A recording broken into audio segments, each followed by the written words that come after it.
संदीप क्षीरसागर आपल्या सोबत आहे, आपण त्याच्याशी थेट बातचीत करणार आहोत. नेमकं प्रकरण काय, कारण तुमच्यावर तुमच्या कार्यकर्त्यांवरती मारहाणीचा थेट आरोप होतो शोरूममध्ये जाऊन. हे बघा, मी सकाळपासून हा विषय मीडियाशी बोलतोय. तुम्ही व्हिडिओ बघितला का? नाही, पण बघितला का तुम्ही? बरं, त्याच्यामधला माझा माणूस कोण आहे ते बघितला तुम्ही? माझा माणूस उलट थांबवतोय.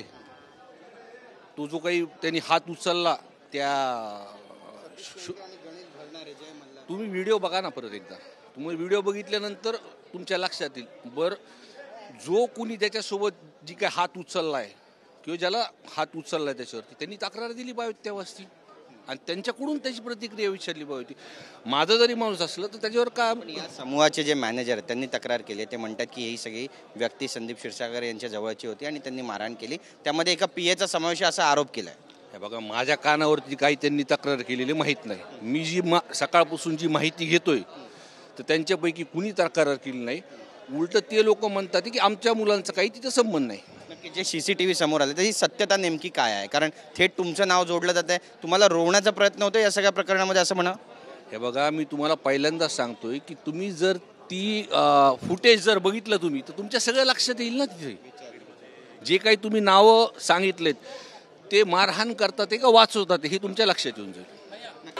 हे बघा, या प्रकरणामध्ये जी मी माहिती घेतली आहे आणि जे नावं तुमच्याकडे आलेले आहेत, जे काही माझे लोक, हा जर प्रकार झाला असेल, हा जुना प्रकार आहे. आणि त्या शूटिंग जर आपण जर बघितली तर तुम्ही जे नाव सांगता ते किंवा माझ्या संबंधितले लोक आहेत ते उलट त्या मुलाला तिथं वाचवतात. बरं, गुन्हा जर झाला असेल, एखाद्याला मारहाण झाली असेल, ज्याला मारहाण झाली त्याच्याकडून मला वाटतं तुम्ही प्रतिक्रिया घेतल्या पाहिजे आणि त्याच्या संदर्भातलं काही चुकी झाली पाहिजे तर ती कारवाई केली पाहिजे. पण असं मला वाटतं की कालपासून मी बघितलं, एखादा जुना व्हिडिओ व्हायरल झाला त्याची खरी परिस्थिती पण आपण बघितली पाहिजे.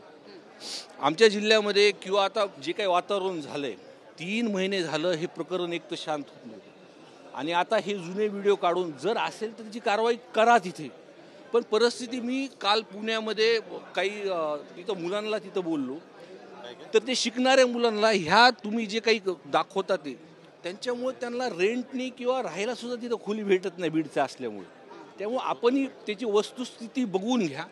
व्हिडिओवरती जे काही तुम्ही नाव सांगता ते मारहाणीत होते का वाचवायला होते किंवा मारहाणीत असले तरी संबंधित जो कोणी व्यक्ती त्या शोरूममध्ये आहे ज्याच्यासोबत ही घटना घडली त्यांनी ते गुन्हा नोंद केला पाहिजे.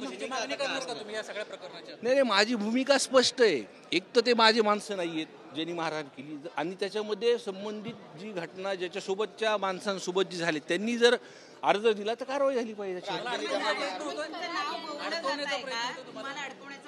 सुरेश दसांच्या कार्यकर्त्याचा एक व्हिडिओ आला, आता तुमच्या कार्यकर्त्याचा व्हिडिओ येतोय.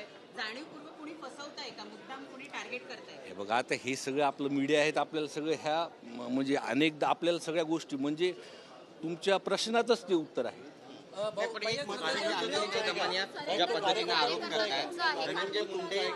नाही, तो कार्यकर्ता माझा नाहीये. आणि जरी समोरच्या व्यक्तीने सांगितलं की ह्यांनी जर माझा माणूस असेल तर कारवाई झाली पाहिजे त्याच्यावरती.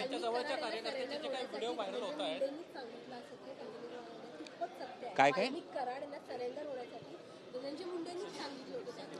नाही, ह्या विषयावरती ती बाईट मी बघितली नाही म्हणून ह्याच्यावरती मी काही बोलू शकत नाही. पण अंजली दमनिया वारंवार धनंजय मुंडे यांच्याबद्दल जे काही आरोप करतायत आणि मुख्यमंत्र्यांची सुद्धा याबाबतची भेट घेतलेली आहे, पण तसे पुरावेच सापडत नाहीयेत त्यांच्या विरोधातले असं त्यांना सांगण्यात येतं. CID कडून तसे पुरावे सापडत नाहीयेत आणि सातपुडा बंगल्यावर जी बैठक झाली त्याबद्दलचे सुद्धा काही पुरावे सापडले नाही असं बोललं जाते. तुमची यावरची भूमिका नेमकी काय? हे बघा, माझी भूमिका या प्रकरणामध्ये स्पष्टच होती. मी सुरुवातीपासून म्हणतोय, जर त्यावेळेसचे SP, DYSP आणि पोलीस प्रशासन स्टेशनमधले जे कोणी आहेत कॉन्स्टेबल त्यांचे जर CDR तपासले तर आपल्या पूर्णपणे लक्षात येईल.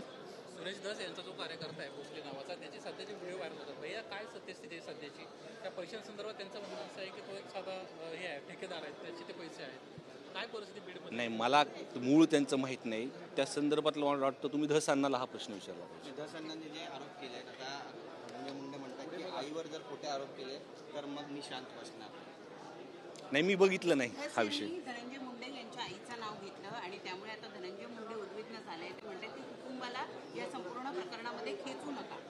धस यांच्याकडनं त्यांच्या आईचा, धनंजय मुंडे यांच्या आईचा उल्लेख झाल्यामुळे हा पुन्हा एक नवीन विषय निर्माण. नाही, मी ती बाईट बघितली नाही, पण मी मी हे बघितल्यानंतर आपल्या समोर उत्तर देईल. डीपीडीसीच्या भ्रष्टाचाराचा विषय समोर आला होता. तुम्ही देखील डीपीडीसीचे सदस्य होता. काय सध्याची परिस्थिती आहे? या प्रकरणात काही समिती नेमली, चौकशी झाली? अजितदादांनी या संदर्भातली एक चौकशी समिती मागच्या DPDC मध्ये या संदर्भात लावली आहे आणि लवकरात लवकर त्या चौकशी समितीचे अहवाल हे समोर आपल्या समोर येतील.